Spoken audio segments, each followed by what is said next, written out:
The world's most widespread anti-tank weapon, more than 60 years old, and still killing the most advanced tanks on Earth. The RPG-7.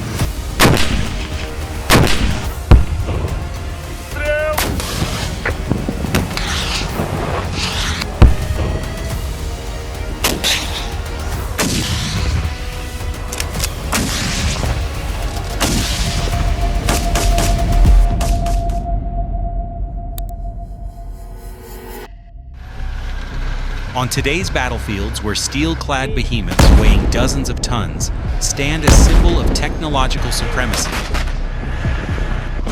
there remains a weapon that quietly inspires fear, a battered steel tube worth less than a few $100s, the RPG-7. It has survived over half a century of warfare, from the jungles of Vietnam to the ruins of Grozny, and now to the shattered cities of Ukraine.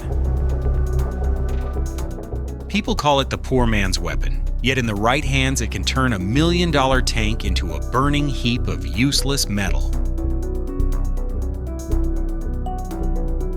What keeps such a crude, almost primitive design alive through every generation of modern weaponry? Why have all the advances in armor, all the active protection systems failed to silence its threat? In this episode, part of our expanded World War II documentary series, where we explore not only the weapons of the past, but the legacies they've left behind, we'll trace the story from the battlefields of the Second World War to the conflicts of today, uncovering the dark reason why the RPG-7 remains not just a weapon, but an immortal symbol of the eternal struggle between technology and human ingenuity.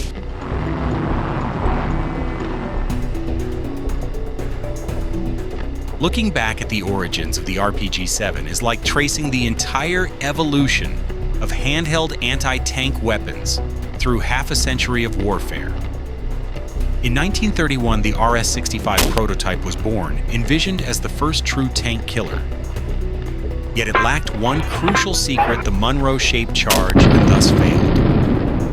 The world had to wait until the Americans introduced the bazooka, and the Germans responded with the Panzerfaust and Panzerschreck during World War II for the concept of a shoulder-fired, cheap and effective anti-tank weapon to truly take shape.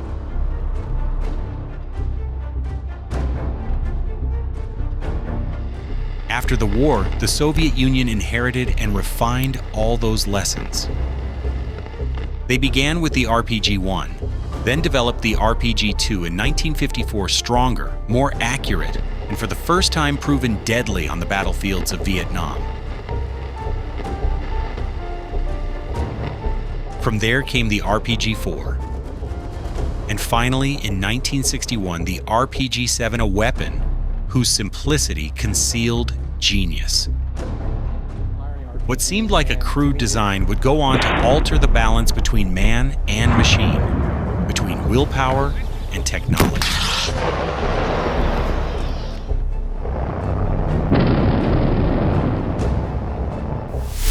The RPG-7's launch tube looks humble, but inside it hides a profoundly pragmatic design philosophy.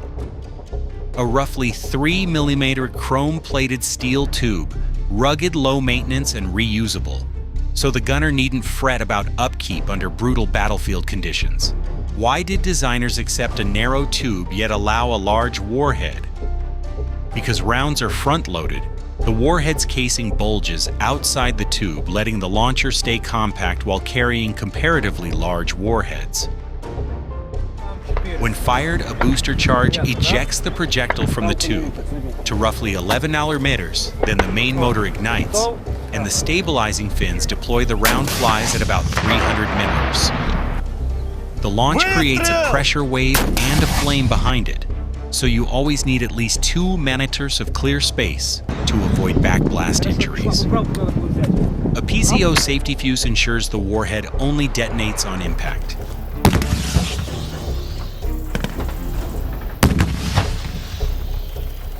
The heat principle. A Monroe-type conical liner plated in copper focuses the explosion into a metal jet, traveling on the order of 10 kilometers, capable, when the design first appeared, of penetrating roughly 260 millimeters of rolled homogeneous armor. It sounds simple, and it is.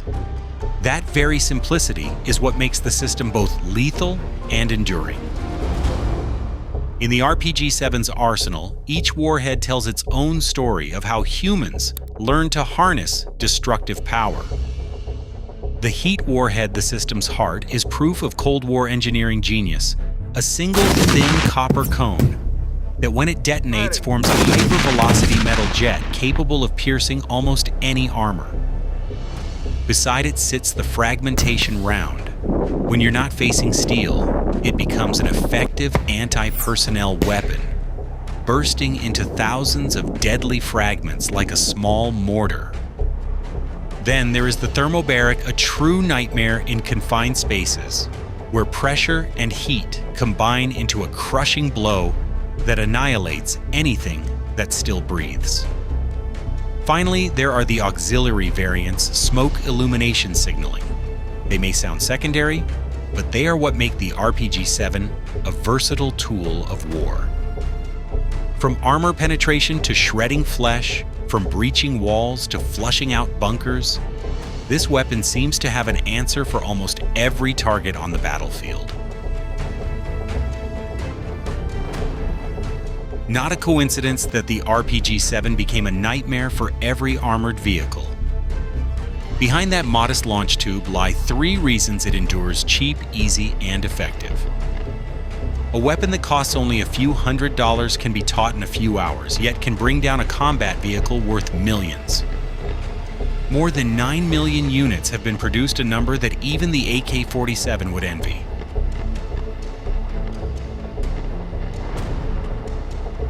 But the RPG-7's longevity is not just about price, it's the terrifying versatility. In defensive engagements, the lefty allowed the Germans to fire with such precision that they didn't need to see the target.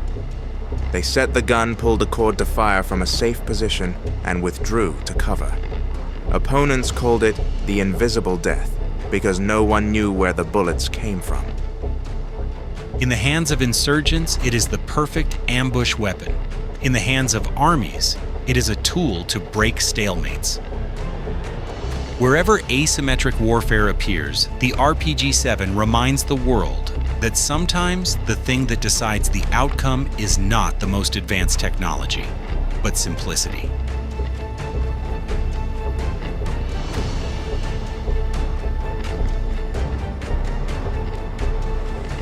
When a tank rolls into an urban area, the first human response is improvisation. When main armor proves insufficient, people turn to makeshift solutions, wood planks, sheets of cardboard, even foam to create crude spaced armor that's fast to assemble. It sounds almost laughable, yet those splintered boards have saved lives. Then engineers pushed further. ERA explosive reactive armor emerged as a technical counter. An ERA tile detonates on impact, blows outward, and disturbs the heat jet. The result is a sharp reduction in penetration, but not a guaranteed shield of safety. Alongside it came slat or cage armor steel lattices that disrupt fusing force premature detonation or deform the warhead, and sometimes just a few dozen centimeters are enough to save an engine or a turret. But thanks to discipline and coordination, the MG-42 became a true terror on every front, from the deserts of North Africa to the snowy forests of the Ardennes. Though it could not slice someone in two, as rumor claimed its sound alone forced people to press themselves to the earth.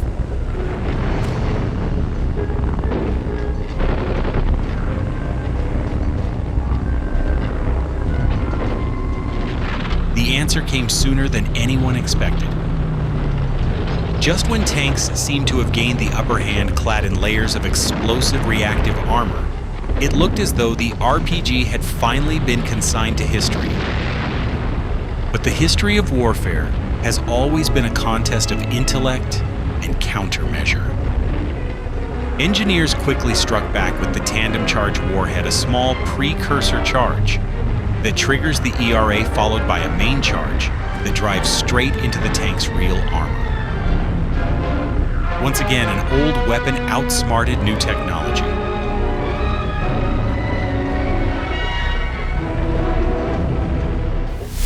The next generation soon followed systems like the RPG-29, capable of piercing more than 600 millimeters of steel, turning every advance in armor into only a temporary fix. In response, nations developed Active Protection Systems, APS. The soft kill variant blinds or confuses incoming sensors, while hard kill defenses such as Trophy or Iron Fist shoot down projectiles mid-air.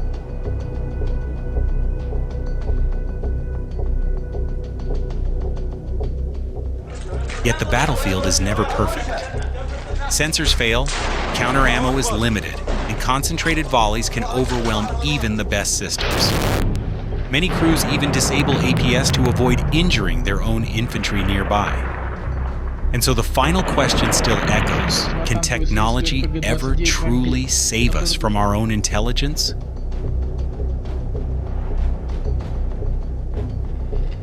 Urban warfare has always been the nightmare of every mechanized force, and nowhere is that truth clearer than in Grozny, Iraq, and Ukraine.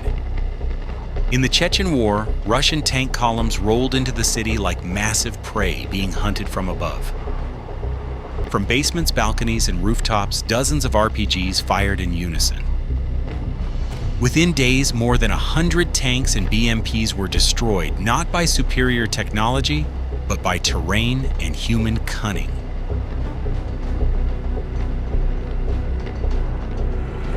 Years later in Iraq, even the world's most advanced tank, the M1 Abrams, was forced to bow. In every frame of a World War II documentary, you can hear the MG-42 amid smoke and flame, and you can also hear that sound again on today's battlefields in the form of the MG. And now in Ukraine, the story repeats itself in a new form: RPG warheads mounted on drones, diving from the sky to strike tank roofs, where no armor is strong enough to protect. 3 moments, 3 battlefields, 1 conclusion in the city. Victory belongs to those who can hide, and the RPG-7 remains the ghost lurking in every shadow.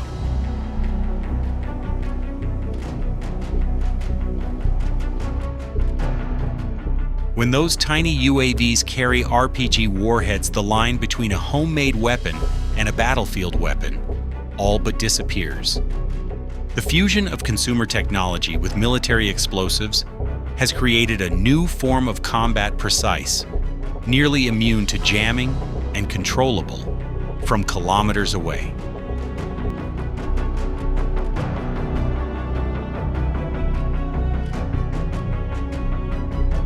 Faced with this new threat, tank crews resort to desperate self-preservation, piling anything they can find onto their vehicles: steel mesh, wooden boards, even sandbags, transforming them into bizarre turtle tanks, heavy, clumsy, but slightly safer. Yet the thicker the armor grows, the slower and less agile these machines become, losing the very mobility that once defined modern warfare. And so the question lingers in this clash between cheap technology and armored might: are the poor now rewriting the rules of war?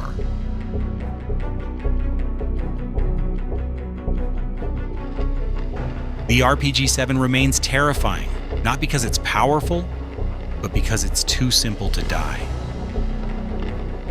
And indeed, during the darkest years of the 20th century, the MG-42 accomplished that. But in return, millions of rounds fell, and the world bore another wound that would never fully heal. It doesn't need satellites or guidance systems, only a steady-handed soldier. From the jungles of Vietnam to the ruined streets of Grozny and Kiev, this weapon continues to prove its worth. Fast, cheap, easy to learn, and capable of appearing anywhere. Perhaps what makes the RPG-7 most frightening isn't its explosive force, but the message it carries on the battlefield. expensive technology doesn't always triumph over human will and ingenuity. And the question still lingers, does the tank still have a place in the wars of the future?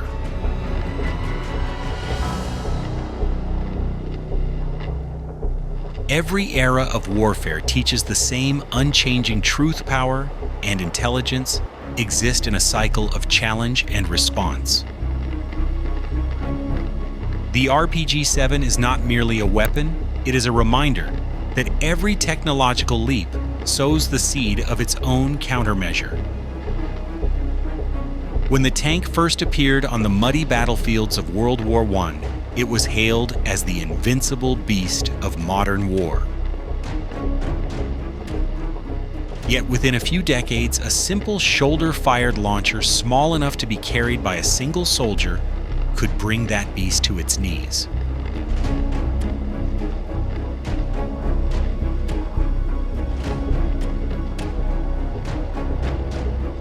That is the paradox of progress. Each innovation inspires a new form of resistance.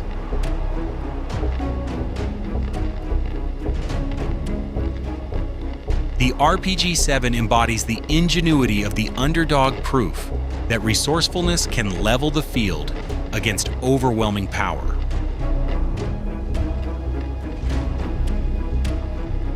From the ruins of Stalingrad to the shattered blocks of Mariupol, it teaches us that war is never only about machines, but about the minds that adapt faster than those machines can evolve.